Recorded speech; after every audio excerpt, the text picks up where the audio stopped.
दोस्तों, महान अर्थशास्त्री और रणनीतिकार आचार्य चाणक्य अपनी नीतियों को लेकर काफी प्रसिद्ध है। चाणक्य ने अपनी नीतियों के दम पर ही एक साधारण से बालक चंद्रगुप्त मौर्य को मगध का सम्राट बनाया था। आचार्य चाणक्य ने अपनी नीतियों से सदा समाज का कल्याण किया है।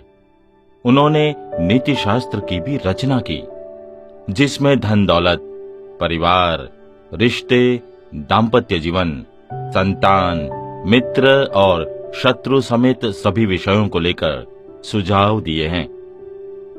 दोस्तों, हमारे जीवन में अगर कोई संकट आने वाला होता है तो वह किसी न किसी तरह से संकेत देने लगता है। ऐसे ही व्यक्ति को इस बात का पता होना चाहिए कि आखिर यह किस चीज का संकेत है। इसलिए आचार्य चाणक्य ने आर्थिक संकट को लेकर कुछ संकेत दिए हैं, जिन्हें अगर आप समय रहते जान लेते हैं तो खुद को कंगाल होने से बचा सकते हैं। अपने एक नीति सूत्र में आचार्य कहते हैं, तुलसी के पौधे का सूख जाना, घर में कलेश होना, शीशे का बार बार टूटना, पूजा पाठ का अभाव और बड़े बुजुर्गों का तिरस्कार करना, यह आर्थिक संकट का संकेत देती है। आइए इसे विस्तार से समझते हैं। तुलसी का पौधे का सूख जाना। दोस्तों, अगर आपके आंगन में या घर में लगी तुलसी अचानक से सूख जाए तो समझ लें कि आपके घर कोई बड़ा संकट आने वाला है। यह संकेत आपकी सुख समृद्धि और धन में हानि को दर्शाता है। घर में कलेश करना। दोस्तों, अगर आपके घर में सदस्यों के बीच हमेशा लड़ाई होती रहती है तो जान लें कि आपके घर में कभी भी मां लक्ष्मी का वास नहीं रहेगा, जिससे आपकी आर्थिक स्थिति पर बुरा असर पड़ेगा। शीशे का बार बार टूटना।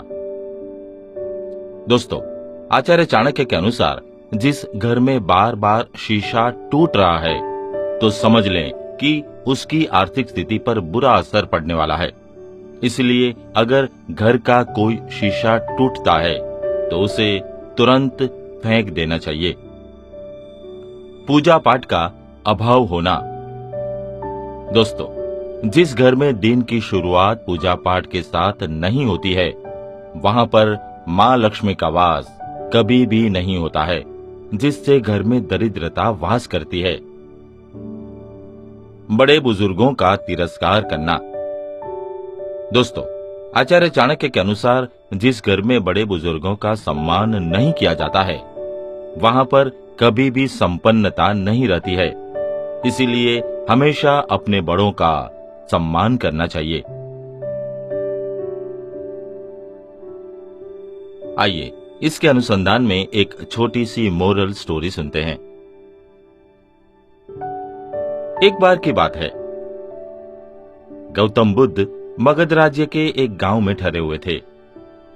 गांव से थोड़ा बाहर एक मोची अपने परिवार के साथ रहता था।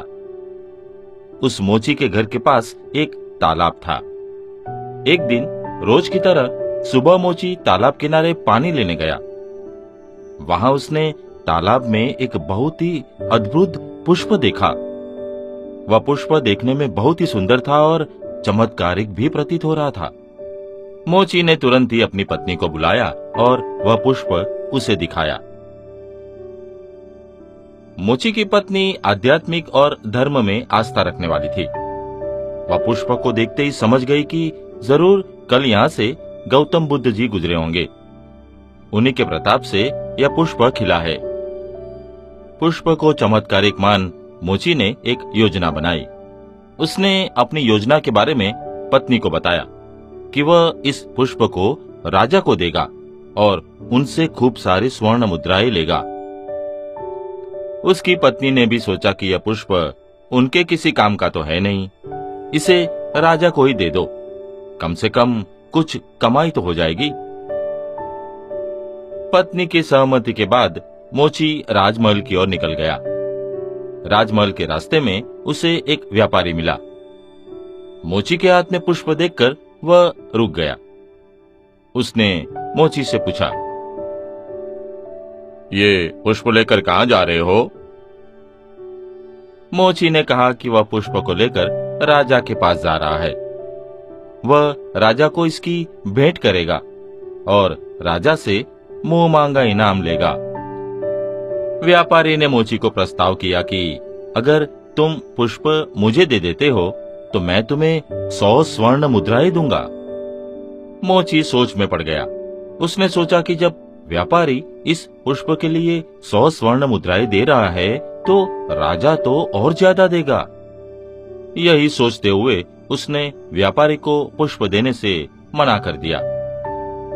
थोड़ा आगे ही चला था कि उसे रास्ते में राजा आते हुए नजर आए, जो गौतम बुद्ध के दर्शन के लिए जा रहे थे। राजा भी मोची के हाथ में वो दिव्य पुष्प देखकर अचंभित हो गए। राजा ने मोची को पुष्प के बदले 1000 स्वर्ण मुद्राएं देने के लिए कहा। यह सुनते ही मोची के मन में एक अजीब सी चेतना आई और वह राजा को पुष्प न देकर दौड़ता हुआ सीधे महात्मा बुद्ध के पास जा पहुंचा। महात्मा बुद्ध मोची को देखकर हैरत में पड़ गए। उन्होंने मोची से पूछा तो मोची ने उन्हें सारी बात बताई। इसके बाद मोची ने वह पुष्प महात्मा गौतम बुद्ध के चरणों में अर्पित कर दिया और उनसे कहा कि पहले तो उसके मन में पुष्प को लेकर लालच आ गई थी, लेकिन अब वो समझ गया है कि जिसकी छाया पड़ने से ही एक पुष्प इतना दिव्य हो गया हो, अगर उसकी शरण में चले जाए तो जीवन धन्य हो जाएगा। इसके बाद वह आजीवन महात्मा बुद्ध का शिष्य बनकर रहा। दोस्तों, हमारी जिंदगी में हमें बहुत सी चीजें अपनी तरफ आकर्षित करती है, लेकिन हमें उनकी लालच में न फंसकर अपने ज्ञान का प्रयोग करके जीवन में सही राह को चुनना चाहिए।